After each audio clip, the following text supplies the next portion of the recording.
জাদুর প্রভাব থেকে মুক্তির পরীক্ষিত আমল, কালা জাদু ধ্বংস করার সহজ কোরআনি উপায় কি? এটাই হচ্ছে আজকের এই ভিডিওটির মূল আলোচ্য বিষয়। আজকের এই ভিডিওটি খুবই ইনফরমেটিভ, মূল্যবান একটা ভিডিও হতে চলেছে।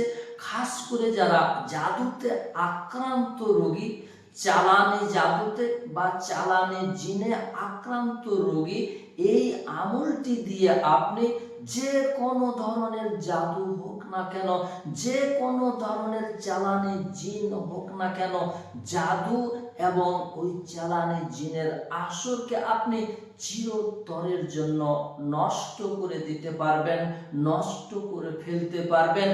এমনই একটা কোরআনি আমল আপনাদেরকে এই ভিডিওটির মধ্য দিয়ে আমি শিখিয়ে দিতে চলেছি ইনশাআল্লাহ।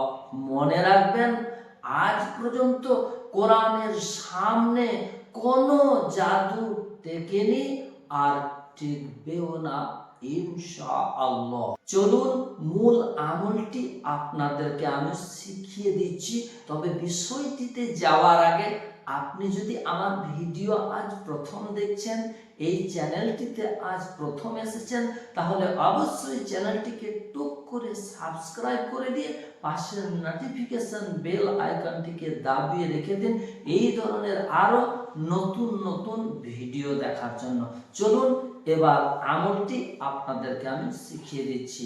আমি হারুন রশিদ, আপনারা দেখছেন হানাফি কেল্লা মিডিয়া। এই আমলটি শিখিয়ে দেওয়ার আগে কোরআনের ছোট্ট একটা কথা আপনাদেরকে বলে নিই, তাহলে আমলটি বুঝতে আপনাদের সুবিধা হবে। যখন মুসা আলাইহিস সালামের সঙ্গে মোকাবেলা করার জন্য ফেরাউন বড় বড় তাবড় তাবড় জাদুঘরদেরকে ডেকে নিয়ে এসেছিল, জাদুঘরদেরকে একত্রিত করেছিল, সেখানে মুসা আলাইহিস সালামও হাজির হয়েছিলেন।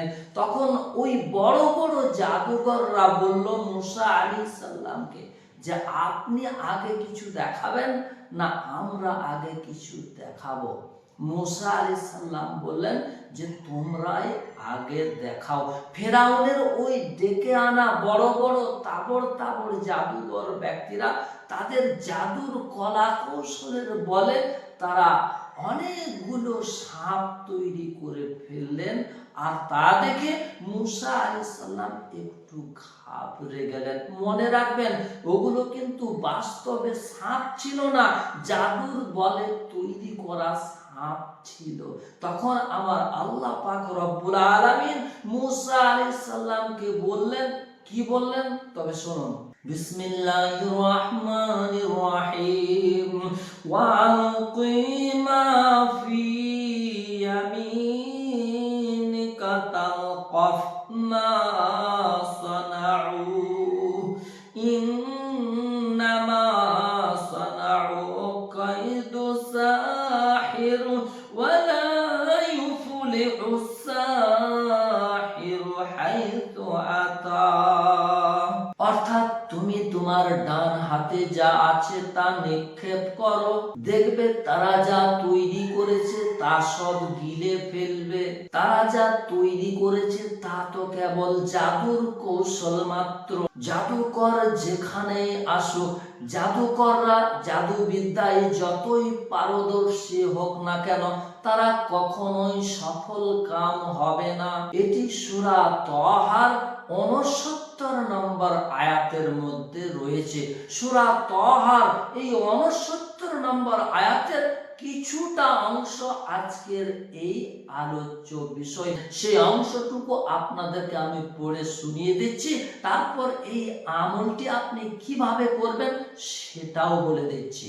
অংশটুকু হচ্ছে বিসমিল্লাহির রহমানির রহিম ইন্নামা সানাউ কাইদু সাহির ওয়া লা ইউফলিহু সাহিরু হাইতু আতা। এই অংশটুকু আপনি 70 70 বার পাঠ করে তেলে এবং পানিতে ফু দেবেন। তেলে এবং পানিতে যখন ফু দেওয়া হয়ে যাবে, তখন জাদুগ্রস্ত রোগী বা চালানি জিনগ্রস্ত রোগীদেরকে এই পানিটি আপনি পান করতে দেবেন এবং তেলটিকে শরীরে মালিশ করতে দেবেন। এবং যেখানে জাদুঘর ব্যক্তিরা জাদুঘরি কার্যগুলোকে করে মানুষদেরকে কষ্ট দেওয়ার জন্য, সেই জায়গাতে আয়াতের এই অংশটিকে যদি আপনি অডিওটিকে জোরে জোরে বাজিয়ে দেন, তাদের ওই জাদুঘরি কার্যগুলো ওখানেই শেষ হয়ে যাবে। মনে রাখবেন, এই আয়াতটি আপনি 70 বার পাঠ করে তেলে পানিতে ফু দিয়ে রোগীদেরকে আপনি ব্যবহার করতে দেবেন। পানিটা রোগী পান করবে, তেলটা শরীরে মালিশ করবে, চিরতরের জন্য জাদুটি একেবারেই নষ্ট হয়ে যাবে ইনশাআল্লাহ। ওই রোগীটি চালানি জিন জাদু থেকে নিষ্কৃতি পেয়ে যাবে মহান রব্বুল আলামিনের ইচ্ছায় ইনশাআল্লাহ।